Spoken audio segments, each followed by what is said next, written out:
तले मीरपुर बठो शहर का फरमाइश सरफराज दौर अकबर अली खान ट्रैक्टर जो उस्ताद है कराची खां नज़र अली मला बठोरे खां अली अकबर शाह बठोरे खां मौला बश्क खान साहब अख्तर अली भट्ट सूदगी ड्राइवर साहब। तुझे हथ में रुमाल ॾिसी मूंखे बाहि वॾी अलगी तुझे हथ में रुमाल ॾिसी मूंखे बाहि वॾी अलगी ॾिनी तोखे निशानीअ ते या हथ सां ठारायो वती ॾिनी तोखे निशानीअ ते या हथ सां ठारायो वती तुझे हथ में रुमाल ॾिसी मूंखे बाहि वॾी अलगी तुझे हथ में रुमाल ॾिसी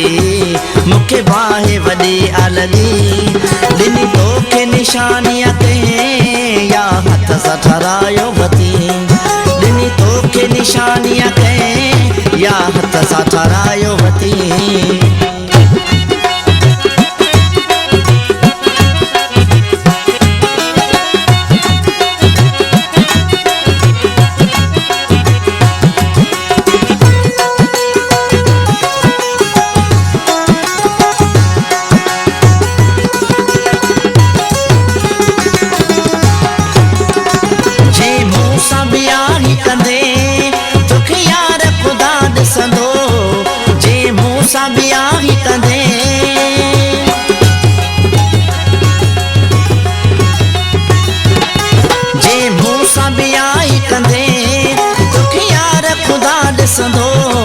या मूं सां कूड़ कंदे कूड़ कॾहिं बि नाहे लिकंदो या मूं सां कूड़ कंदे कूड़ कॾहिं बि नाहे लिकंदो आहे तो ते यकीन मुंहिंजो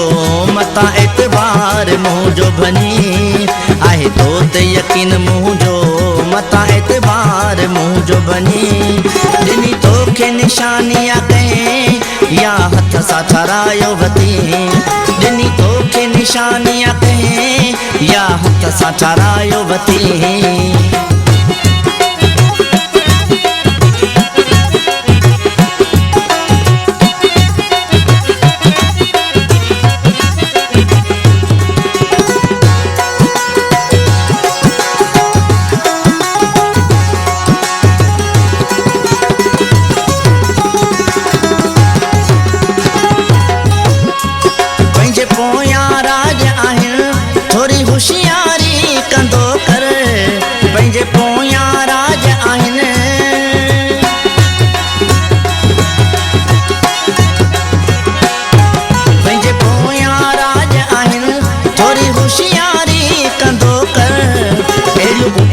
सुबतियूं शयूं न हथन में खणंदो कर अहिड़ियूं उपतियूं सुबतियूं शयूं न हथन में खणंदो कर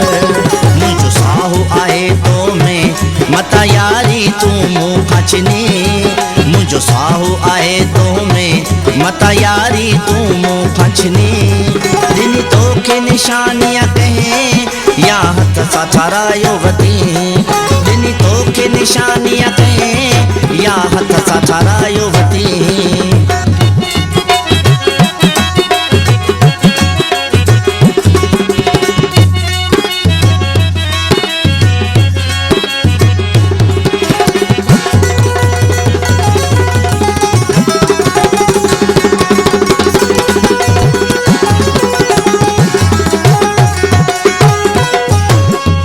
कंदो मालिक पंहिंजी भली मुंहिंजो मुर्शिद आमिर शाह वली कंदो मालिक पंहिंजी भली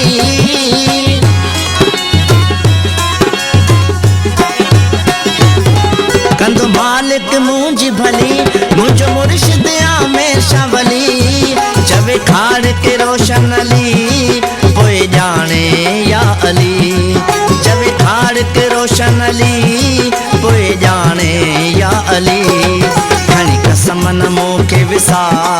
सॼी ॻाल्हि सम्झी वयसि खणी कसम न मूंखे विसा सॼी ॻाल्हि वयसि सम्झी ॾिनी तोखे निशानीअ ते या हथ सां ठारायो वती ॾिनी तोखे निशानीअ ते